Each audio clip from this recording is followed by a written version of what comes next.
안녕하세요. 미국주식론 대학의 미준입니다. 3월 28일 오늘의 미국주식 뉴스를 시작합니다.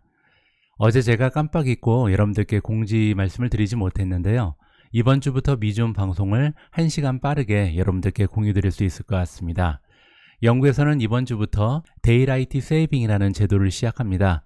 한국에서는 이제 서머타임이라고 불렀던 그런 제도인데요. 3월 26일부터 10월 29일까지 1시간 시계를 빠르게 돌려놨거든요. 물론 이제 미국에 계신 분들께서는 일주일 전부터 이미 시행을 하고 있기 때문에 별다른 변화가 없겠지만 한국에서는 이제 더 이상 서머타임을 하지 않잖아요. 그래서 당분간이지만 1시간 정도 여러분들께 빨리 인사를 드릴 수 있을 것 같습니다. 그동안 이제 미준 방송이 좀 너무 늦게 시작된다라는 피드백이 많았는데요. 한시적이지만 여러분들께 1시간 먼저 인사를 드릴 수 있게 돼서 기쁜 마음입니다. 자, 그러면 3월 28일 준비된 오늘의 미국 주식 뉴스 바로 시작합니다. 오늘 방송의 첫 번째 기사로는요, 오래간만에 기술적인 분석, 즉 차트 분석에 관련된 기사를 준비해 봤습니다. 자, 차트 전문가의 의견에 따르면 대인절, 위험이 다가오고 있다라고 경고의 메시지를 남겨주고 있거든요. 자, 무슨 얘기인지 한번 살펴봐야겠죠. 테크놀로지 스톡이 나옵니다. 우리가 보통 기술주라고 부르죠. 기술주들이 2023년 초반부터 굉장히 신명나게 달려나가고 있다, 이렇게 얘기하고 있습니다. 그 이유는 이제 투자자들이 최근에 주가가 많이 떨어진 기술주 쪽에 좀 집중해서 투자를 진행하면서 2023년 들어서 많은 반등을 보였다, 이렇게 볼 수가 있겠죠. 많은 분들께서 이미 알고 계신 것처럼 2022년은요, 정말 미국 증시 역사상 가장 어려운 시기 중에 하나였습니다. 특히 이제 기술주 중심으로 많은 하락을 보였잖아요. 자, 그렇기 때문에 2023년 들어서 기술적인 반등이 있었다, 이렇게 정리를 해볼 수가 있겠죠. 자, 구체적인 수치가 나오는데요. 테크 주식이 많이 몰려있는 나스닥 지수 같은 경우는 지금 YTD로 13% 정도 상승한 추세를 보이고 있고요. S&P 500의 인포메이션 테크놀로지 섹터, S&P 500은요 500대 기업이 들어가 있잖아요. 자, 미국의 500대 기업을 총 11개의 섹터로 나눠줍니다. 그 섹터 중에 기술주 섹터가 지금 YTD로 17%나 올라가 있는 상황이다. 따라서 올해 들어서 이 기술주 중심으로 굉장히 좋은 추세를 이어왔다, 이렇게 우리가 배경을 이해해 볼 수가 있겠습니다. 여기에 나와 있는 차트가 지금 나스닥 지수가 올해 들어서 얼마나 좋은 추세를 보여주고 있는지 우리가 한눈에 살펴볼 수가 있는 거고요. 하지만 최근에 굉장히 좋은 반등을 보여줬음에도 불구하고 차트 전문가가 보기에는요, 이제 기술주 섹터가 retesting some key levels of resistance 할 것이다. resistance가 이제 그 유명한 저항선이죠. 기술적인 분석을 할 때 보통 이제 받쳐주는 지지선이 있고 위에 막히게 되는 저항선이 있잖아요. 기술주가 한동안 굉장히 좋은 모습을 보였지만 이제 굉장히 중요한 저항선을 만날 때가 됐다라고 얘기하고, 이 저항선을 뚫지 못하고 만약에 하락하게 된다면 전반적으로 브로드 마켓이라는 것은 전반적인 주식시장을 얘기합니다. 전반적인 주식시장이 심하게 떨어질 가능성이 있다라고 기술적인 전문가가 이야기를 해주고 있습니다. 자, 전문가의 이름은 조나탄 킨스키고요. 이분은 BTIG에서 칩 마켓 테크니션, 기술적인 분석을 담당하는 이런 전문가라고 보시면 될 것 같습니다. 자, 이 기술적인 분석을 하는 전문가가 보기에는 여러 가지 좋지 않은 이유가 보인다. 따라서 지금 현재 기술주 중심의 하락을 점치는 이유가 여러 가지가 있는데요. 하나씩 살펴봐야 할 것 같습니다. 자, 첫 번째 이유가 설명되고 있습니다. 2023년 2월 달이 지금 S&P 500 기준으로 하이를 찍었다, 가장 고점을 찍었는데요. 그리고 나서 이제 테크놀로지 섹터가 S&P 500 섹터 중에 유일하게 상승을 보여준 섹터라고 합니다. 자, 그 얘기는 뭐냐면요, 2023년 2월 달에 지금 S&P 500이 고점을 찍었다고 말씀드렸잖아요. 그리고 나서 그 이후에 11개의 섹터 중에서 10개의 섹터는 지금까지 하락을 보였다, 이렇게 이해가 가능합니다. 단지 IT 쪽만 지금 상승을 보였다는 거죠. 따라서 조만간 이 IT 섹터가요, 저항선을 만나게 되면 저항선을 뚫지 못하고 나머지 10개 섹터에 동참할 것이다, 이렇게 기술적인 분석이 나온다, 이해가 가능합니다. 이게 첫 번째 이유고요. 자, 그리고 두 번째 이유가 있는데요. 렐러티브 퍼포먼스입니다. 아까는 이제 절대적인 분석을 한 거고요. 렐러티브라는 것은 이제 상대적인 퍼포먼스를 얘기하죠. 자, 그 얘기는요, 다른 섹터랑 지금 퍼포먼스가 차이가 너무 난다, 이렇게 볼 수가 있겠습니다. 2021년 이후에 가장 좀 차이가 많이 나고 있다. 따라서 기술주가 지금 나머지 섹터에 비해서 지나치게 과매수돼 있다, 이렇게 기술적인 분석을 안겨주고 있습니다. 자, 그래서 우리가 보기에는 클럭 이즈 티킹은 이제 시기가 다가오고 있다, 조만간 이제 기술주가 떨어질 거라고 얘기하는 거죠. 그 이유가 첫 번째, 테크의 앱솔루트, 절대값을 봤을 때 지금 저항선에 거의 다가온다. 자, 두 번째는 렐러티브죠. 렐러티브는 다른 10개의 섹터에 비해서 혼자만 굉장히 좋은 추세를 보여줬기 때문에 이제는 전반적인 시장의 분위기를 따라갈 때가 됐다, 이렇게 얘기를 하는 거죠. 자, 그뿐만이 아니고요, 기술주 중심의 하락이 점쳐지는 두 가지 이유가 더 있다라고 합니다. 자, 세 번째 이유가 여기 설명되고 있는데 강조하고 있다. 나스닥의 Cumulative Advance Decline Line이라는 것을 설명하고 있는데요. 자, Cumulative Advance Decline Line은 뭐냐면 나스닥을 이루는 종목 중에서 올라간 종목 그리고 떨어진 종목이 있을 거 아니에요. 올라간 종목의 수 그리고 떨어진 종목의 수를 계산해서 마이너스를 하게 되면 그날 올라간 종목이 더 많은지 떨어진 종목이 많은지 나오잖아요. 이 수치를 계속해서 더해 나간 것을 나스닥 Cumulative Advance Decline Line이라고 합니다. 자, 그런데 지금 2월 달에 피크를 찍고 나서 이 숫자가 계속해서 감소하고 있다. 따라서 추세가 좋지 않다는 거죠. 자, 네 번째 이유는 여기 나와 있습니다. Percentage of stocks above the 200-day moving average라고 나와 있는데요. 자, 그 유명한 200일 이평선이죠. 200일 이평선은요, 보통 종목의 장기적인 추세를 관찰할 때 굉장히 유용한 툴이라고 합니다. 자, 그런데 지금 현재 나스닥 안에 들어가 있는 종목들 중에 200일 이평선 위쪽으로 주가가 형성된 그 종목의 수가요, 계속해서 2월 이후에 떨어지고 있다. 따라서 지금 현재 굉장히 추세가 좋지 않은 것을 여기에서도 확인해 볼 수가 있습니다. 자, 정리를 해보면요. 지금 차트 전문가가 보기에는 4가지 이유를 들어서 기술주 중심의 하락장이 다시 시작될 것이다. 이렇게 점치고 있는데요. 첫 번째 이유는 지금 기술주, IT 섹터가 저항선에 거의 다다랐다. 따라서 조만간 저항선을 뚫지 못하고 하락 추세를 보일 것이다. 이게 첫 번째 이유였고요. 두 번째는 Relative Strength입니다. 이 얘기는 S&P 500을 이루는 11개의 섹터 중에 지금 기술주만 지나치게 잘 나가고 있다는 거죠. 따라서 조만간 나머지 10개 섹터에 동참하면서 주가가 떨어질 것이다. 이게 두 번째 이유였고요. 자, 세 번째 같은 경우는 Cumulative Advance Decline Line이죠. 이 얘기는 나스닥을 이루는 종목들 중에서 올라간 종목 그리고 떨어진 종목을 계산해 봤더니 떨어진 종목이 점점 더 많아지고 있다. 추세가 좋지 않다. 이렇게 볼 수가 있고요. 네 번째로 200일 이평선 위쪽으로 주가가 형성된 종목의 숫자를 계산해 봐도 계속해서 그 퍼센티지가 떨어지고 있다. 따라서 이렇게 4가지 이유를 들어서요. 기술적 분석을 전문적으로 하는 차트 전문가는 기술주 중심의 하락장을 점치고 있다. 정리가 가능할 것 같습니다. 자, 다음으로 준비된 기사는요. 아마 구독자분들께서 자녀가 있으신 분들이 최근에 많은 관심을 갖고 계신 토픽이 아닐까 합니다. 저 역시도 이제 아이들이 2명이나 있기 때문에 굉장히 관심이 많이 가는 기사거든요. 자, 무슨 얘기인지 한번 들어보시죠. 자, 최근 들어서 챗GPT와 같은 챗봇, 우리가 보통 자연어 처리 모델 인공지능이라고 부르는 인공지능이죠. 자, 인공지능이 혁신적으로 진화를 거듭하고 있다. 자, 그러면서 중요한 문제는요. 과연 우리의 레이버 포스, 노동 인구에 어떠한 영향을 미치게 될 것인가? 우리의 일자리를 어느 정도 뺏어갈 것인가? 굉장히 중요한 질문이 아닐 수 없습니다. 저 같은 경우도 이제 아이가 있기 때문에 굉장히 중요하고 또 이 방송을 함께 해주시고 있는 젊은 세대 입장에서도 굉장히 중요한 토픽이다. 이렇게 정리가 가능하겠죠. 자, 그 대답이 나와 있습니다. 너무나 많은 폭으로 영향을 줄 것이다 라는 결론이 도출되고 있습니다. 자, 이번 연구를 진행했던 기관 이름이 나오는데요. University of Pennsylvania, 펜실베니아 대학과 오픈 AI가 공동 진행을 했다. 이렇게 볼 수가 있는 거고요. 자, 이번 연구 조사 결과에 따르면요. 미국의 노동 인구 중에 80% 정도가 영향을 받을 거라고 합니다. 자, 그 영향 정도는 10% 정도가 적어도 될 것이다. 따라서 80% 정도면요. 거의 대부분의 노동 인구라고 볼 수가 있겠죠. 노동 인구의 대부분이 그들의 하는 일 중에 10% 정도는 인공지능에 뺏길 수 있다. 이렇게 정리를 해볼 수가 있고요. 자, 그리고 더 중요한 부분이 여기 나오는데 전체 노동 인구의 19% 정도, 거의 20% 가까이는요. 하고 있는 일에 50% 이상의 영향을 받을 것이다. 자, 굉장한 수치가 나온 거죠. 왜냐하면 전체 노동 인구의 20%는요. 한 반 정도는 일자리를 뺏길 것이다. 이렇게 정리가 가능합니다. 자, 이번에 발표된 전망은요. All wage 레벨이니까 급여에 관계없이 모두 적용이 된다. 하지만 그럼에도 불구하고 higher income job, 따라서 그 수입이 굉장히 높은 직업들이 있잖아요. 이런 직업들이 더 많은 영향을 받게 될 것이다 라는 발표가 있습니다.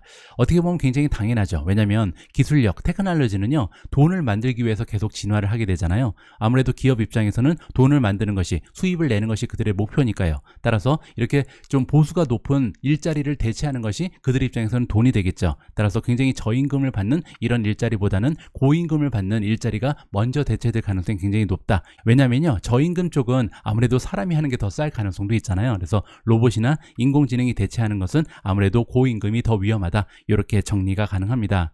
자, 구체적인 직업이 여기 열거화되고 있습니다. 수학자도 나오고요. 그 다음에 세무사죠. 세무자들, 그리고 Financial Quantitative Analyst는 재무 쪽인데 정량적인 분석을 하는 분석가들, 자, 그리고 라이터, 작가를 얘기합니다. 아, 이제부터는 책을 읽는 시대가 점점 끝나간다. 이렇게 우리가 생각을 해볼 수가 있겠죠. 지식이 더 이상 우월한 위치를 주지 않는다. 왜냐하면 지식이 균등하게 분배되는 그런 시대가 도래하기 때문입니다.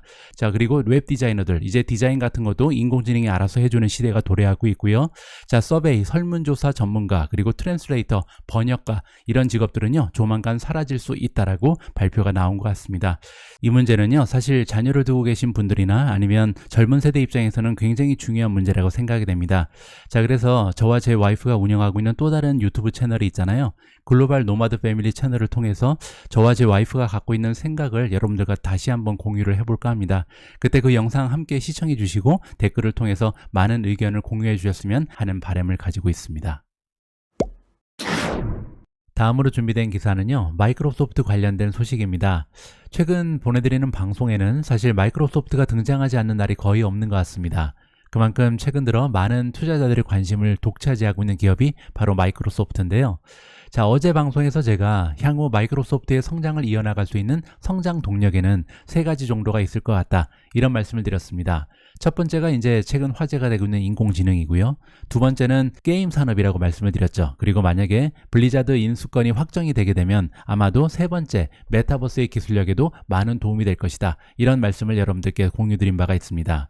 자, 그런데요, 마이크로소프트는 사실 이거 말고도 상당히 다양한 비즈니스에 진출을 해 있는 이런 기업이잖아요. 자, 그런데 이번 기사를 보시면 마이크로소프트가 보유하고 있는 팀즈의 잠재력도 만만치 않은 것 같습니다. 자, 무슨 얘기인지 한번 살펴봐야겠죠. 자, 최근에 이제 마이크로소프트가 새로운 버전의 팀즈를 출시했다라고 나와 있습니다. 자, 그런데 월요일날 발표하기를 팀즈의 이용자가 이제 2억 8천만 명을 찍었다, 굉장한 숫자가 발표되고 있는데요. 자, 이번에 새롭게 출시된 팀즈의 새로운 애플리케이션 같은 경우는 스피드도 향상이 됐고 퍼포먼스도 좋아졌고요. 플렉시빌리티는 이제 유연성이죠. 거기에 굉장히 똑똑해졌다라고 자랑을 하고 있습니다. 자, 예를 들어서 예전의 버전에 비해서 2배 정도 속도가 향상이 됐다라고 얘기하고 있고요. 또 한 가지는 메모리 사용량도 50%로 줄어들었다. 자, 이렇게 메모리의 사용량이 줄었다는 것은 비용이 절감된다, 이렇게 우리가 해석을 해볼 수가 있겠습니다. 자, 사용자의 숫자가 구체적으로 여기 설명이 되고 있는데요. 지난 2021년 7월 같은 경우는요, 이미 2억 5천만 명을 찍은 자가 있습니다. 그리고 나서 이제 사용자의 증가 추세가 정체가 됐었는데요. 자, 1월 달을 보시면 지난 1월 달에는 2억 7천. 자, 그런데 바로 최근에 발표된 수치에 따르면 2억 8천만 명을 찍었다. 따라서 2억 7천에서 2억 8천으로 1천만 명이 갑자기 늘어난 거죠. 자, 그만큼 새로운 버전의 팀즈가 굉장히 좋은 성능을 가지고 있다는 것을 여기서 우리가 단편적으로 확인을 해볼 수가 있고요. 자, 경쟁 기업이 나옵니다. 슬랙이 등장을 하죠. 팀즈 같은 경우는 크게 두 가지의 기능을 가지고 있습니다. 첫 번째는 화상 채팅, 자, 두 번째는요, 협업 툴이라고 볼 수가 있는데, 슬랙은 이제 협업 툴에 가까운 이러한 기능을 제공하는 소프트웨어죠. 세일즈포스가 보유를 하고 있고요. 자, 슬랙 같은 경우는 지금 현재 가지고 있는 사용자의 수가 2천만 명에 불과합니다. 따라서 2억 8천만 명이라는 숫자를 봤을 때 마이크로소프트가 구축하고 있는 생태계의 힘이 어느 정도인지 우리가 좀 가늠을 해볼 수가 있겠죠. 자, 이번에 새롭게 출시되는 팀즈 같은 경우는 일단은요, 윈도우를 사용하는 사용자 중에 일부한테만 공개가 되어 있는 상황이고요. 올해 말까지는 모든 사용자한테 공개가 가능하다, 이렇게 지금 나오고 있습니다. 자, 이렇게 최근 들어서 마이크로소프트의 팀즈 사용자가 급격하게 증가 추세를 보여주고 있는데요. 이 부분은 굉장히 고무적입니다. 자, 앞으로 다가오는 미래에 팀즈의 활용도가 굉장히 높아질 가능성이 높거든요. 왜냐하면 앞으로는 이제 원격 근무가 아무래도 주요한 추세가 될 가능성이 굉장히 높습니다. 원격 근무를 하게 되면요, 일단 화상 채팅을 해야 되잖아요. 자, 그리고 두 번째로 팀원들하고 떨어져서 일을 하기 때문에 협업 툴의 중요성이 계속해서 증가할 가능성이 높습니다. 자, 이 두 가지의 기능을 모두 제공하는 것이 팀즈이기 때문에 앞으로 다가오는 미래에 꾸준한 성장을 보일 수 있는 하나의 비즈니스 모델이다, 이렇게 정리가 가능하고요. 따라서 어제 제가 말씀드린 세 가지의 성장 동력 말고도 마이크로소프트에는 팀즈도 있다는 것을 좀 기억할 필요가 있을 것 같습니다. 지금부터 남아있는 기사들은요, 헤드라인 중심으로 요점만 정리해 드리도록 하겠습니다. 자, 오늘 첫 번째 헤드라인은 굉장히 재밌는데요. 우버 관련된 소식입니다. 자, 우버가 제거할 것이다. 자, 뭐를 제거하냐면요, 몇천 개나 되는 redundant virtual brand를 제거한다. 자, 이게 무슨 얘기냐면요, 우버 이츠라는 그 플랫폼이 있잖아요. 여러 가지 이제 음식점 배달 서비스를 제공하는 플랫폼인데, 이 안에 버추얼 레스토랑이 굉장히 많다. 자, 이 얘기는 뭐냐면 음식점은 없고요, 그냥 이름만 있는 브랜드를 얘기합니다. 자, 이런 일이 왜 발생하냐면 하나의 음식점에서요, 이름만 다르게 브랜드를 만들어서 실제 음식점은 같은 집인데 다른 이름으로 계속해서 런칭을 한다, 이렇게 우리가 이해를 해볼 수가 있겠죠. 뭐 예를 들어서 한 동네에 중국집이 10개가 있는데 이 10개의 음식점 중에 5개는 같은 집일 가능성도 있다, 이렇게 우리가 이해할 수 있는 정도고요. 자, 지금 현재 이런 가상 레스토랑의 숫자가 4만 개 이른다고 합니다. 굉장한 숫자죠. 따라서 지금 우버에서 이들 가상 레스토랑을 단속하기 시작했다. 일단 첫 번째로 5천 개를 이번에 없애버린다, 이런 발표가 나게 됐습니다. 굉장히 재밌는 부분은요, 지금 미국 그리고 캐나다 이 플랫폼에 있는 레스토랑의 8% 정도가 가상음식점이다, 이런 보고가 나오고 있고요. 하지만 이러한 가상음식점이 담당하는 부킹의 수는 2%에 불과하다. 따라서 이렇게 전체 매출의 기여도가 낮은 가상 레스토랑의 숫자를 단속하기 시작했다. 우버 관련해서 굉장히 재밌는 소식을 전달해 드렸습니다. 다음 헤드라인은 애플 관련된 소식이고요. 자, 이번에 기사에 따르면 애플이 이번에 인수합병을 한다. AI와 관련해 있는 비디오 스타트업 기업 웨이브1을 인수한다라는 소식입니다. 자, 이번에 애플이 인수하게 된 웨이브1이라는 기업은요, 비디오 스타트업 기업인데, 여기 나와 있는 것처럼 아티피셜 인텔리전스, 인공지능의 알고리즘을 이용해서 비디오를 압축하는 기술력을 가지고 있는 것으로 나와 있습니다. 자, 여기 보시면 링크드인에 포스팅 하나가 올라와 있는데요. 자, 이 기업에서 전에 일하고 있었던 세일즈 담당자가 뭐라 그랬냐면 세상을 바꿀 수 있는 기술력이다 라고 자랑을 했다, 이렇게 볼 수가 있고요. 자, 이번에 얼마를 주고 인수하는지는 정확하게 나와 있지는 않습니다. 웨이브1은 스타트업 기업이지만 2016년에 지금 만들어진 것으로 나와 있고요. 시간이 좀 지났죠. 자, 이들이 가지고 있는 기술력에 따르면 비디오를 압축할 수 있는데 사이즈를 반으로 만들 수 있다고 합니다. 자, 따라서 애플의 주주 입장에서는요, 앞으로 애플이 이 웨이브1의 기술력을 활용을 해서 어떠한 새로운 기술력, 어떠한 혁신적인 모습을 보여주게 될지 기대감을 가지고 지켜볼 필요가 있을 것 같습니다. 자, 다음 헤드라인은 유전자 가위 기업인 크리스퍼 테라피틱스 관련된 굉장히 커다란 호재입니다.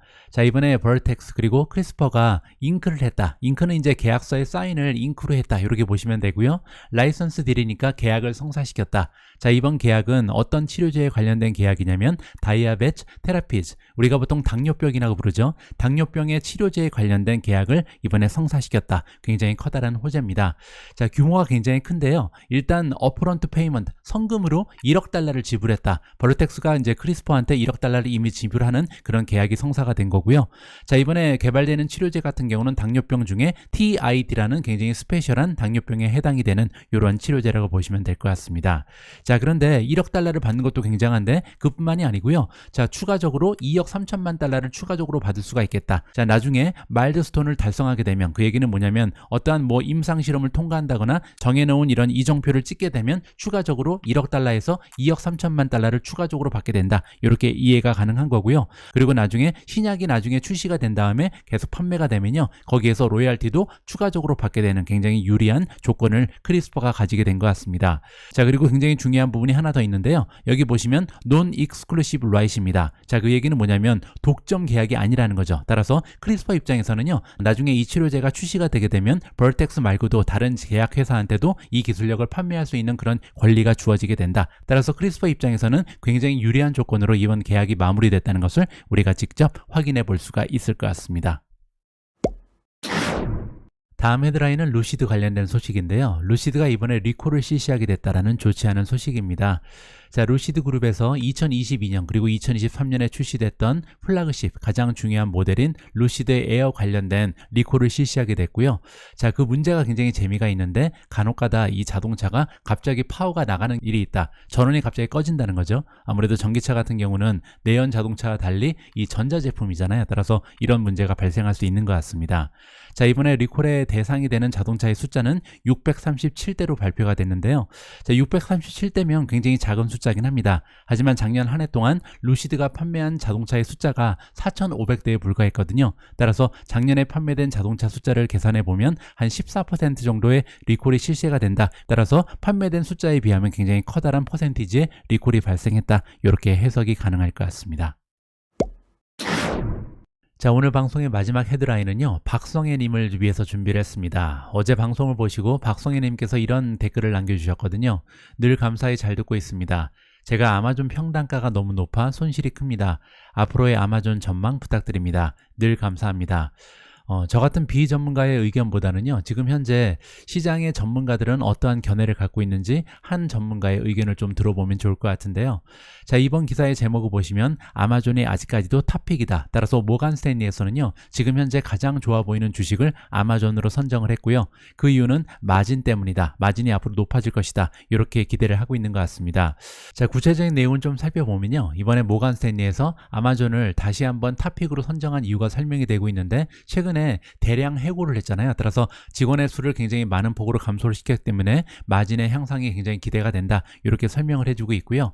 예를 들어서 2024년 EBIT 수익의 전망치가 원래 37.2 빌리언이었다고 합니다. 자, 그런데 이번에 굉장히 많은 수로 직원을 해고했기 때문에 2.2 빌리언 정도 이익이 올라갈 것이다. 이렇게 지금 설명을 해주고 있고요. 따라서 계산을 해보니까 150달러 정도의 목표 주가가 성립이 된다. 자, 그렇게 되면요, 지금 현재 아마존의 주가가 98달러에 머물러 있거든요. 따라서 앞으로 다가오는 1년 내에 50% 이상 주가가 반등을 보여줄 수 있다. 이렇게 설명을 하고 있는 거죠. 자, 저 같은 경우는요, 두 가지 정도를 추가적으로 말씀드리고 싶은데, 지금 현재 아마존이 구축하고 있는 두 가지의 가장 커다란 비즈니스 중에 하나는 이커머스입니다. 따라서 경제 순환주라고 볼 수가 있거든요. 따라서 앞으로 다가오는 미래에 아마존의 주가가 어떤 모습을 보이냐는 미국 경제 그리고 글로벌 경제의 상황이 어떻게 돌아가느냐 굉장히 중요한 역할을 한다고 생각합니다. 따라서 앞으로 만약에 미국 경제가 소프트 랜딩을 할 수 있다면 아마존 주가가 반등을 하겠죠. 하지만 만약에 의외로 굉장히 극심한 리세션에 빠지게 된다. 그리고 이 리세션이 장기화된다. 그러면 아마존의 주가는 지금보다도 훨씬 더 많이 떨어질 수 있다는 것을 우리가 좀 생각을 할 필요가 있을 것 같고요. 자, 그리고 장기적으로 봤을 때 한 가지만 더 말씀을 드리면 저는 개인적으로요, 아마존에 굉장히 좀 애착을 가지고 있는 주주 중에 한 명입니다. 그런데 최근 들어서 굉장히 아쉬운 부분이 하나 있는데요. 아마존이 가지고 있었던 미래 성장 동력 중에 하나가 스마트홈이었습니다. 스마트홈이라는 것은 이제 집에 있는 다양한 물건들, 우리가 가지고 있는 가전제품이라든지 여러 가지 물건들이 인터넷에 접속이 되면서 인공지능의 영향을 받아 굉장히 스마트한 그런 환경이 조성되는 것을 스마트홈이라고 볼 수가 있는데요. 저는 이번에 이 아마존이 이 챗GPT 같은 자연어 인공지능 모델을 좀 흡수했으면 얼마나 좋았을까라는 생각을 합니다. 지금 현재 저도 이제 아마존이 구축하고 있는 여러 가지 인공지능의 제품을 사용하고 있습니다. 알렉사라고 부르죠. 자, 그런데 이 알렉사의 능력은 어느 정도 한계가 있거든요. 그런데 만약에 이 챗GPT 정도의 언어 능력을 가진 알렉사가 등장을 한다면 얼마나 멋진 혁신이 됐을까, 이런 아쉬움을 가지고 있다. 따라서 저 같은 경우는 장기적인 성장 동력 중에 하나를 마이크로소프트에 뺏긴 것이 아닌가 조금 우려되는 부분도 가지고 있다. 이렇게 설명을 드리고 싶습니다. 물론 이제 아마존이 가지고 있는 성장 동력은 스마트홈 외에도 많은 부분이 있죠. 하지만 한 가지를 잃어버린 것 같아서 조금은 아쉬운 느낌이 든다라고 정리를 해드릴 수가 있을 것 같습니다. 3월 28일 보내드린 오늘의 미국 주식 뉴스는 여기까지입니다. 오늘 방송도 함께 해주셔서 감사합니다. 내일 방송에서도요, 여러분들 투자 활동에 도움될 수 있는 다양한 기사 취합해서 다시 인사드리겠습니다. 우리 모두가 미국 주식 투자로 은퇴하는 그날까지 다 함께 화이팅입니다. 행복한 하루 되세요. 감사합니다.